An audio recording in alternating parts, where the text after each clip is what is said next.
तीन तरह का जल शिव को समर्पित होता है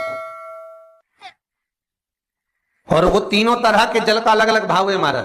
पहला जल सादा, घर से पानी लेकर गए, जल लेकर गए, शंकर को चढ़ाया, वो हमने घर का अपना एड्रेस बता दिया, भगवान शिव को जल चढ़ाकर अपने आनंद के लिए शंकर से कुछ प्राप्त कर लिया। दूसरा जल, जल के कलश में थोड़ा सा इत्र डालकर शंकर को जब समर्पित करते हैं तो महाराज घर में अगर कोई व्यक्ति बहुत रोगीला है, बहुत रोगीला, एक शिव महापुराण में, स्कंद पुराण में, नर्मदा पुराण में, भविष्य पुराण में, अग्नि पुराण में, नारद पुराण में, बरहा पुराण में, वामन पुराण में जितनी चीजें लिखी गई है एक एक प्रैक्टिकल कर देखो तो शिव महापुराण, स्कंद पुराण का यह भाव याद करिए कि एक लोटे पानी में इत्र मिलाकर, जल में इत्र मिलाकर, बहुत रोगीला व्यक्ति, बहुत बीमार व्यक्ति है, एक लोटा पानी उसका हाथ का स्पर्श कराकर शंकर को चढ़ाना प्रारंभ कर दीजिए। महाराज केवल 5 या 7 दिन चढ़ाओ और वो 7 दिन के बाद में उस बीमार व्यक्ति का क्रम देखिए कि उसमें कितना आराम लगा है। औषधि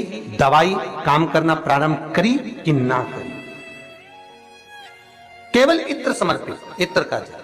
तो पहला जल सादा, दूसरा जल है इत्र का, और महाराज तीसरा जल जो शिव महापुराण के अंतर्गत कहा गया है बेल पत्र का जल।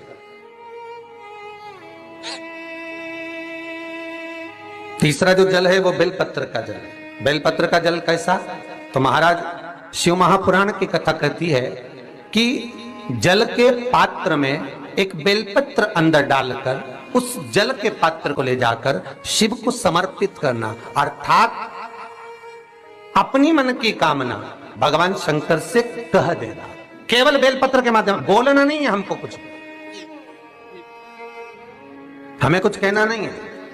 3 तरह का जल का जो व्याख्यान वर्णन किया गया, एक सादा जल जो भगवान को कहा, आपने अपना एड्रेस बता दिया, आपने अपने मन का भाव बता दिया। इत्र का जो जल चढ़ाया गया वो केवल रोग मुक्ति के लिए चढ़ाया गया। और तीसरा बेलपत्र, अगर उस जल में एक बेलपत्र भी पड़ी हुई है और वो बेलपत्र पड़ा हुआ जल आप जिस भाव से चढ़ा रहे हो, जिस कामना से चढ़ा रहे हो, शंकर वो कामना आपकी पूर्ण कर। इस वीडियो को लाइक करें, हमारे